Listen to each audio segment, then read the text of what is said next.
Ladies and gentlemen, Professor Humphrey and fellow students alike, thank you for joining me today as we delve into the captivating world of the National Football League, a cultural and economic juggernaut that has left an undeniable mark on American society. As someone who is fascinated by the intersection of sports and business, I am eager to explore the multifaceted nature of the NFL, from the gridiron battles that captivate millions to the intricate rules that govern the game and the financial machinery that propels the league forward. In the course of our exploration, my aim is to not only inform but to spark a thoughtful conversation about the broader implications of the National Football League. So buckle up as we embark on this journey into what defines the NFL as more than just a game, but also a cultural phenomenon deeply woven into the fabric of our society. The first order of business is to understand what the National Football League truly is. Beyond the spectacular touchdowns and bone-crushing tackles, the NFL stands as an embodiment of American sportsmanship, competition, and camaraderie. On the NFL's website, it lists its mission statement as, "We unite people and inspire communities in the joy of the game by delivering the world's most exciting sports and entertainment experience." It is a league that transcends mere athletic competition, shaping cultural narratives and providing a platform for both triumph and defeat on the national stage. The National Football League, or NFL for short, is the largest professional American football league. The league consists of 32 teams located in various cities across the United States. The teams are divided equally into two separate conferences, the American Football Conference, or AFC, and the National Football Conference, or NFC. Teams are then further divided equally into divisions. Each conference has 4 separate divisions that consist of 4 teams each.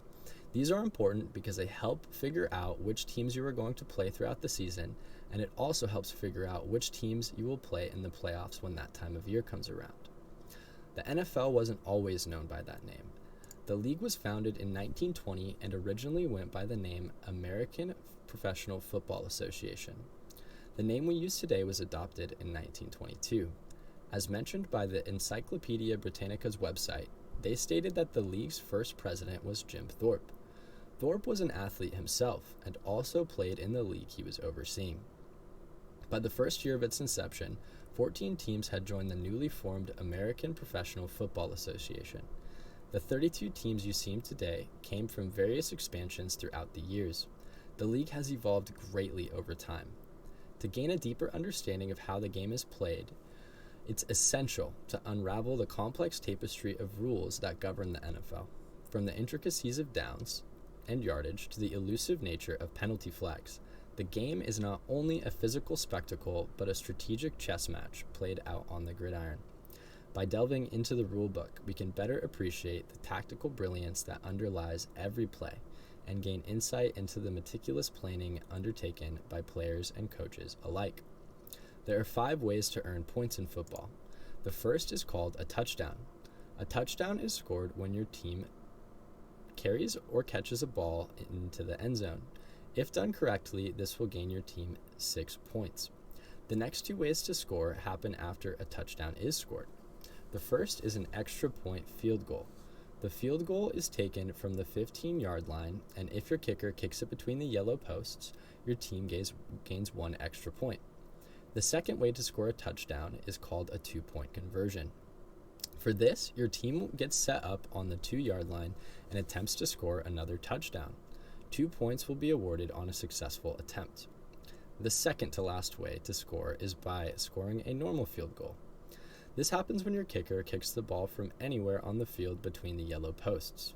You will be awarded 3 points per successful attempt. The last way to score is from a safety. A safety is scored when your defense tackles a member of the offense in their own end zone. This will earn your team 2 points, and your team will also gain possession on the next play. The offense will have many opportunities to score, and these are measured by downs. On a first down, you have 4 tries to make it 10 yards, or the other team will receive the ball either by a punt or a turnover on downs. Once you reach the 10 yards needed, your downs will reset and you may keep trying to score. Along with various ways that your team may earn points, there are various ways that your team may be penalized. The website How They Play explains penalties in the NFL as follows. Penalties in football usually mean yardage gained or lost in one direction or the other. In the NFL, this means it can be 5, 10, or 15 yards, depending on the foul. It may also mean the loss of a down if the penalty is committed by the offensive team. In some cases, odd yardage amounts may be awarded, such as infractions near either goal line where the full yardage can't be applied. You can tell when a penalty has been called because the referees who enforce the rules of the game will throw out a yellow flag after an infraction of the rules has occurred. There are various ways you could break the rules, and some examples of things you could do to receive a penalty include a delay of game, pass interference, grabbing an opponent's face mask, false start, and holding. Now that we have touched on some of the ways you can receive a penalty in football, I would like to briefly touch on the different positions players can have in the NFL. As for offensive players, you have a quarterback, running backs, tight end, and wide receivers, and your offensive line. For defense, you have linebackers, defensive line, corners, and safeties. Lastly, for your special teams, you have a kicker and a punter. All of these positions play a unique role in making sure that your team is performing to the best of its ability. According to AZ Big Media, 22 players are allowed on the field at a given time, 11 from the offense and 11 from the defense. An average NFL team will have around 50 players total on each team in case injuries occur and to make sure that all the substitutes are ready to go when they are called upon. Here, I have provided an image of how both the teams might line up for a play, and the positions are listed as well. No exploration of the NFL would be complete without looking into the financial engine driving this sporting colossus. How does the NFL generate massive revenues that sustain its operations and fuel the dreams of aspiring athletes? By peeling back the layers of broadcast rights, sponsorships, and merchandise, we can gain a comprehensive understanding of the economic forces at play in the world of professional football. The NFL has been an economic powerhouse for decades at this point, and the sport is at an all-time high and continues to grow in popularity. According to Forbes.com, in 2022, the National Football League brought in a staggering $11.9 billion in national revenue. This was an all-time high for the company and showed a 7% increase from 2021. A majority of the money comes from the NFL's national TV deals with ABC, Fox, CBS, NBC, Amazon, and Disney.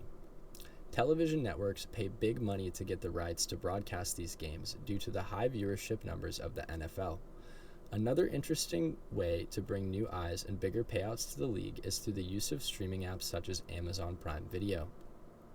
In a recent interview done by CNBC, the commissioner of the NFL, Roger Goodell, touches on how the company is always evolving and has shifted to using streaming services for certain games, such as the rights for Thursday Night Football being purchased by Amazon Prime Video. And he also touches on how this has allowed new eyes to find the NFL and led to success for both parties involved. Other ways the company brings in revenue are through merch sales, ticket sales, and sponsorship deals. These are the reasons that the NFL generates as much money as it does, and it shows how they have remained a staple of American culture to this day. In conclusion, the National Football League is more than just a game. It's a cultural juggernaut shaping American society. From its historical roots to the strategic complexities on the field, the NFL unites communities and showcases the American spirit. We explored its financial prowess, generating a staggering $11.9 billion in 2022 through broadcast rights, streaming deals, and sponsorships. As we wrap up, let's appreciate the NFL as a reflection of unity, competition, and shared experiences. Whether you're a passionate fan or a newcomer, the league's impact extends far beyond touchdowns. It embodies the resilience of athletes and shapes the narrative of American sports. Thank you for joining me on this journey into the heart of the NFL, where the joy of the game echoes long after the final whistle. Thank you.